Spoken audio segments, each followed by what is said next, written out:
Hello, everyone, and welcome to another episode of The Powerful Man Show. I am your host, Doug Holt, with my co-host, Tim, the Powerful Man Matthews. What's going on, brother? You're debating not to say it then, weren't you? I always want to switch it up every once in a while. I did in the past, as you know. I just know how much it means to you, so... Why fix something that isn't broken? That's a good point. That's why I tell my wife. You're always fiddling with stuff. You're always getting involved and fiddling, having to change. And I love change. Whole stupid visionary personality ready, type. Ready, fire, aim, baby. Ready, fire, aim. So Tim. Fire, ready, aim. It's not ready, fire, aim. All right. I'm a little quick on gun. But that's how I get stuff done. All right. So, Tim, today I'm going to throw in a curveball here. So this is a comment. We have a great Facebook group for those that do not know. It is, just search for The Powerful Man, and you'll find it is a private Facebook group. So you do have to be let in, but just fill out the questions, and one of the guys will verify you. And Tim, this comes from one of the guys in there. We'll call him Ben. And I'm going to read exactly what he posted. I'm not going to read all the comments because they're quite lengthy, and they're amazing though. But he says, "Alrighty, men, here's a shit test I can't seem to wrap myself around. I'm working on myself and focusing on being the best I can. My wife accuses me of being selfish. She complains that the entire relationship has been about me, and she doesn't support it. How do I continue to focus on me without it becoming or continuing as a sticking point in our relationship?" Nice. Well, are you meeting her needs emotionally? Because if you're not, then no matter what you do, you're fucked. Basically. Seriously, you can go out there and be, taking care of yourself, which is great and something that is going to be attractive to a woman, providing home base is also taken care of. Imagine an emotional bank account between you and your wife, right? As men, we can think the way to make deposits into there is to go out there and provide financially and work and grind and hustle. But the trouble with that is it's kind of like putting dollars in an account that only accepts pounds. It's the wrong currency. No matter how much you try and deposit, it's just the balance won't build, right? And that's because women don't want to be provided for financially, first and foremost. They want to be provided for emotionally, as we've spoken about before, right? When you learn how to do that, you then start to deposit the right currency, and this isn't about love languages, but you then learn to deposit the right currency, and the balance then builds. So as you then start to take off and go to the gym and work out and look after yourself and say no to certain things, there's actually a healthy balance in that account that is going to keep your woman feeling way more safe and stable in the relationship. Whereas if that bank account is empty or running very low and you don't understand how to meet your wife's needs emotionally, I imagine you was at one point, otherwise you guys wouldn't have got married, I imagine. But often what happens as time goes by, guys just lose themselves in the business and other things, and certain habits creep in, and certain things stop being done, and the emotional needs are not met, and the woman changes and the man changes, and and then as the guy in this instance tries to go and look after himself, whether it's working out or meeting friends or whatever, the woman is feeling she's running on fumes. She's running on empty. So she doesn't really care at that point. She doesn't see it through the lens of, ooh, that's attractive. She sees it through the lens of, yes, that's selfish because I'm empty over here. So I might do a little live into the group and tell him that, because I don't think I have not looked at the comments, but I know some other guys were sharing that they were struggling with something similar, and I'm curious as to whether he's got any actual insight on it. Well, I answered, so no, we'll definitely put this in there for him, and guys are listening to this right now, make sure you're over in that group, and I'd love to hear your comments in there too. Well, this is where it gets really interesting, because you have a lot of things when you break this down in here. First of all, the shit test, right? You're always going to be shit tested. Now, what's a shit test for those that aren't used to that term? It's a common term used when your partner or, the woman in your life, your spouse, she's going to test you consistently. And the theory is that women are always going to be testing you. They're testing you to see how strong you are in your convictions. right? And the reason is they want to make sure that when they fall, so to speak, emotionally, physically, they fall, that you are strong enough to pick them up. You are strong enough to lead them in uncertain times and in certain times, both, right? And so that's where these tests come up. They're testing your resolve as a man, and they're constantly testing, right? Just like kids, well, children will constantly, you guys, if you have kids, you know this one, right? Kids will constantly test their boundaries, right? You have my son will get on his little bike, thing, and he's supposed to go to a certain point in the park, as far as he can go, right? He goes up to that line every time, and then he'll go 6 more inches, and as soon as he does it, he looks back at myself or my wife to see our reaction. He's testing his boundaries, but he's also testing to see how we parent, right? So if we just kind of were like, yeah, it's okay this time, next time it'd be a foot, then it'd be, half a block away, right? Because he knows he's not going to reap the consequences, so to speak. However, if he goes at 6 inches and I lay it down on him, right, verbally or what have you, and get back here and let him know that this is the rule, rules like gravity, he won't do it anymore. Now, your wife's different. It's not rules per se, but she's testing to see if your word is actually will hold up too. And so when we also look at this, there's something else that I think doesn't get talked about. And Tim, what you said is spot on. But guys, and we've talked about this in another podcast, when anybody says that you're being selfish, what that translates to is you are not doing what I want you to do, right? So in other words, if I were to say, hey, Tim, let's go play basketball. I'm making this up on the fly. And Tim says, no, I want to go. My legs hurt. I want to go play video games. I'd be like, you're selfish, right? All right, gross example, but you get it. I want Tim to do something for me, go play basketball. And Tim wants to do what Tim wants to do. So therefore, I'm calling him selfish. It's really the person saying that you're selfish is really the selfish one in the situation. So throw that aside. So when anybody tells you that you're being selfish, first of all, thank them, right? So you should take care of yourself. Second of all, it's really what they're saying is you're not doing what I want you to do or what I expect you to do as we go through here. And Tim, I know you're biting at the bit to get back in here in this conversation, but I've had a cup of coffee and I'm going to keep going. And so one of the other things that, was actually suggested in the group, which I thought was fantastic as well, when you're looking at this, and, this is by Nadeem says this, is include her in what you're doing. See if you can include her, right? My wife and I work out together and it's awesome. We have a great time doing it. We make it fun. Now, my wife doesn't want to go down and do heavy deadlifts and other things that I do. So we find every once in a while exercises that we can do together and we make them fun. Right? Tim, I know you and Amelia do yoga together, right? So you find something that you can do with her, go on a walk. I go on a nightly walk with my wife every night, again, emptying her baskets. Baskets? Erin has more than one basket now, does she? Does every woman's got more than one basket, bro? And on a side note, if Doug ever asks you to play basketball, don't do it because anything that Doug asks, because what he will do, You'll say, yeah, he'll ask you how good you are. And, he'll then get onto his, no, I'm not very good. I've not played in a long time. Got this injury. I used to get beaten a lot at school. And then he'll do what the Shark does. He'll play around. He won't play very well. And then he'll play another round. He'll play a little bit better. And then he'll still let you win. And then he'll go, how about we put some money on it? And then he tries to shark people. He tries to shark people. Yeah, I feel sorry for Bodie. You'll be teaching him some bad habits. So I paid for college, my friend.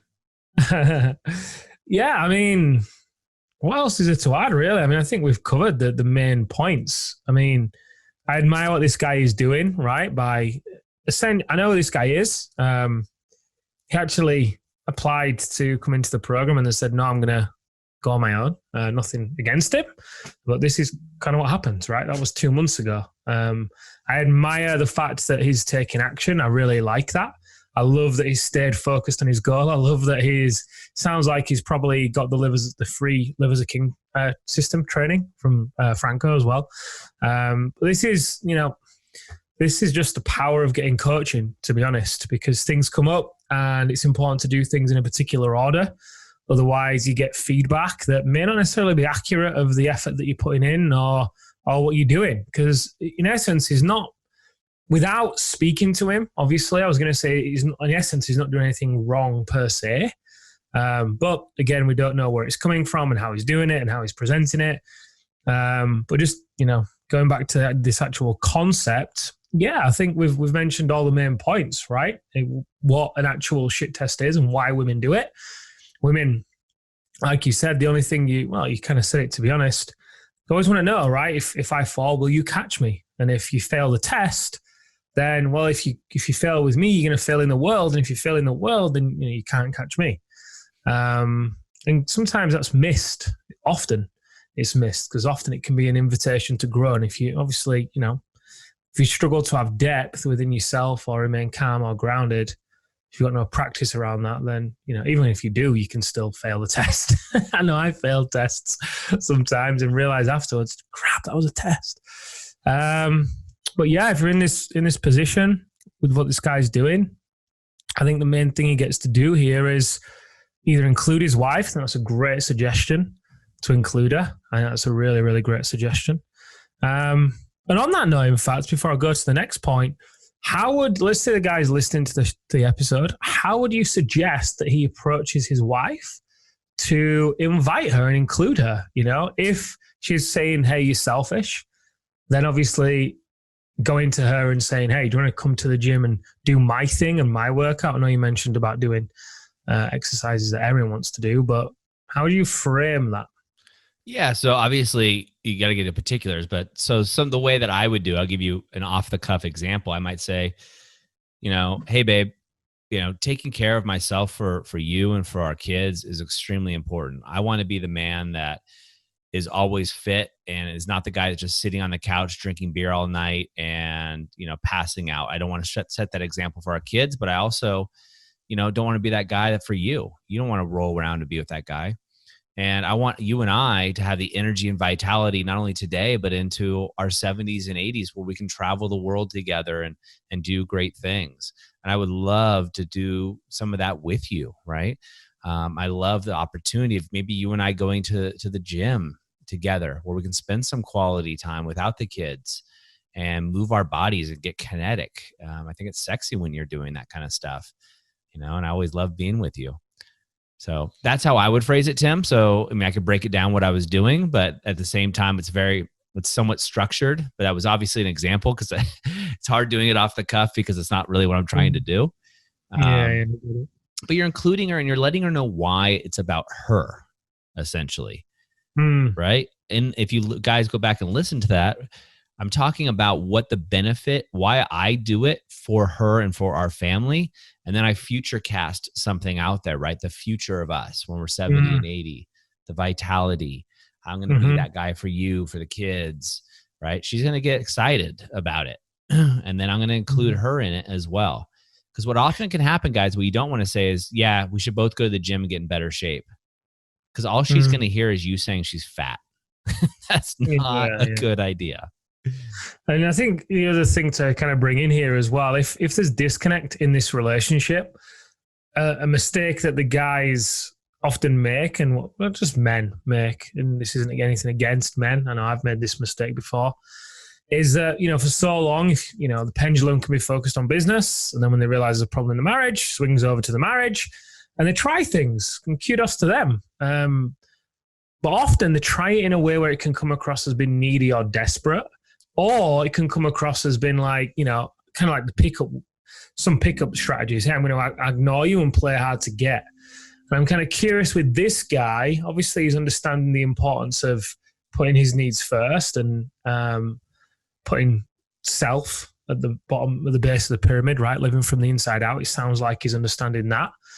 And the key thing here is to also be aware of where it's coming from, right? Because if it's coming from a place of it being about her to either win her back or to, anything like that, it's not coming from a place of it being about prioritizing you and you really valuing yourself and seeing the bigger picture and how that fits, like you were saying in that kind of little speech, then it's not going to work as well. And women know that as well. They can pick up on it.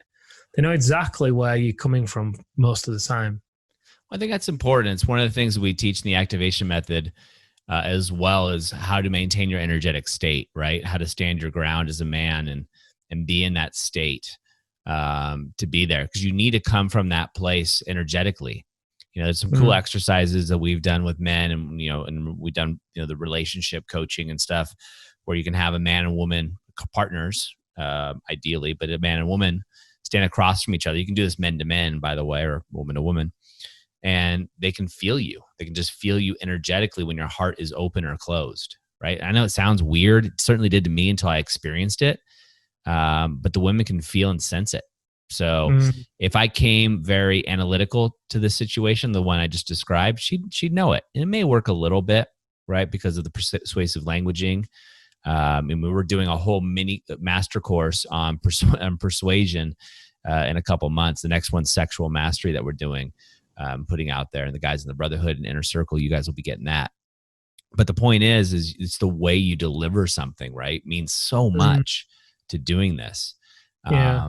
And, my guess here is that, Ben, without knowing too much, is you haven't included her in your why, right? You haven't made the why about her, why you're doing all these things for yourself, right? That's why it seems selfish for her. Now, it could be crab theory, right? And you guys know what the crab theory is that when one crab starts climbing out of you put a bunch of crabs in a boiling pot of water, you're heating it up, right? It's boiling. One crab tries to get out, the other crabs pull it back down. It could just be that she's scared. That's always possible. However, let's just throw that one out there. Maybe it is you haven't included her in your journey while you're doing it, right? If all of a sudden you're just making these changes, you're going to the gym, you're not showing up for dinner. Like, I don't know all these details, right? This is why coaching, like you said, Tim, is so much more helpful, because we can actually break it down specifically. But if you're not including her in your why and in what we call your who, then you're missing the whole element here, right? It's the delivery of the steak. You go to a really nice restaurant and they deliver a steak on a charger, a very hot plate, fresh herb butter on top of the steak. It's sizzling, white glove. They put the napkin in your lap. There's a candle lit dinner. You can smell that steak sizzling. Or you can go to a diner and the person just drops the steak on the plate and walks away. It's the same steak. It's how it's delivered is the difference. The experience is different. Yeah. And he could be trying too hard as well, right? If he's, again, coming from that place of wanting to impress her by, hey, look at me. I don't mean to sound like I'm jumping on this guy, by the way, because I'm not. But yeah, if he's coming from a place of, hey, look at me, I'm changing, and I want to prove to you that I'm changing, and look at what I'm doing. And he may not be saying it, but he may be making it, the changes, maybe do it in an obvious way to just, make it very obvious. And as well, it's just not going to land in the right way, is it? So yeah, it's very multifaceted, right, about what is going on here. And on that note, I mean, let's say that somebody is in this position, right? Where would you recommend at the start? So, if you're in this position, first thing I would do is start by trying to get in your wife's shoes, right? Looking at it from her perspective. And then I would literally go write down how you benefiting yourself benefits her, right? Write that story out, right? From an almost her selfish point of view. And then, the next step, guys, is sitting down, having a conversation, right? I mean, again, everybody's different. But talk to her about why you're doing what you're doing. And don't come from a place of negotiation. Oh, is it okay if I go to the gym? If it bothers you, I won't go to the gym. No, you are going to the gym, period. Right? So you can deliver it in a nicer way. It's something like, hey, babe, I'm doing this for you, et cetera, et cetera. You guys heard my example, so I don't repeat it. But, going to the gym at 5 a.m. allows me to be a better husband for you and really take care of it. How can we make this work together? Right? In that, how can we make this work together? I have never said I'm not going to the gym at 5. Just how can we make it work? Right? And she may say, well, I got the kids, da, da, da. What else is possible? What else is possible, right? You don't relent unless you're being a dick, right? That's a totally different story. And I don't know if you are or not. Maybe you do have 5 kids at home, and going to the gym at 7 a.m. when all of them are up is ridiculous, right? You could get up at 4 or whatever, right? There could be some circumstances in there. I just don't know your situation. But guys, if it's reasonable, right, then do it. Your woman wants to be led, bell-shaped curve, right? But almost every woman out there wants to be led. Now, if you're listening to this podcast, then your woman wants to be led. I'm telling you that only because you wouldn't be attracted to a podcast like this. You wouldn't be a leader. You wouldn't be an alpha man, right? You wouldn't be the person in the alpha role. You would be the beta, right? Some of you guys have gotten into beta states in your relationships, but you're naturally alphas. And you need to switch that role. And that's why you're coming through. And that's why a lot of guys go through the activation method. It's not why they knowingly go through it, but it's one of the reasons. And so these are things you can start today, guys. But again, as I always say, take massive action. In the moment of insight, take massive action. You got to do the work. Listening to this is great. And you're going to get some insights. Subliminally, some things are going to drop in.